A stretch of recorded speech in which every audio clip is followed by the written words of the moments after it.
আমার নাম রুমেলা, আমার মেয়ে একজন। আমার অল্প সঙ্গে আসার আগে মানে নোংরা অবস্থায় থাকতাম নিজেই, মানে বাচ্চার প্রতি, আমার যে বাচ্চা হয়েছে তার প্রতি খেয়াল নিতাম না।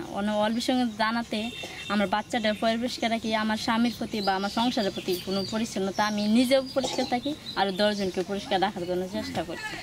অল্প সঙ্গে থেকে আমাকে শিখাইছে যে তুমি কীভাবে চলাফেরা, মানে পায়খানা আগে যেমন লিফটিন ছিল না, খোলা জায়গায় পায়খানা করে দিত, খাবার দাবার এইসব এসব বলতো, পাতলা পায়খানা হইতো, বুলানে ডায়রিয়া হইতো, আমেশা হইতো, দেখা যেত অনেক কিছু রোগ জীবাণু ছড়াইতো।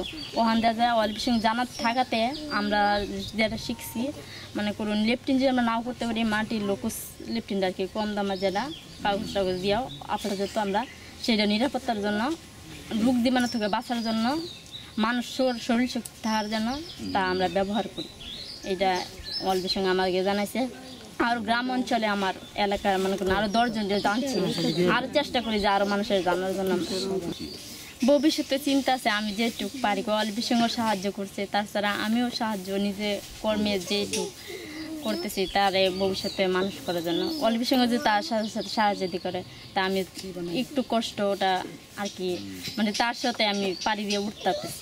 শেখানোর মতো তার পরিষ্কার পরিচ্ছন্নতা, তার লেখাপড়া করার জন্য চেষ্টা আছে, পরিষ্কার পরিচ্ছন্নতা, তারপরে সে যেন ভদ্রভাবে জীবনে চলতে পারে সেই শিক্ষাটাতে এখন থেকে আমরা শিখাই যেতে, যে সে জীবনে চলতে পারে।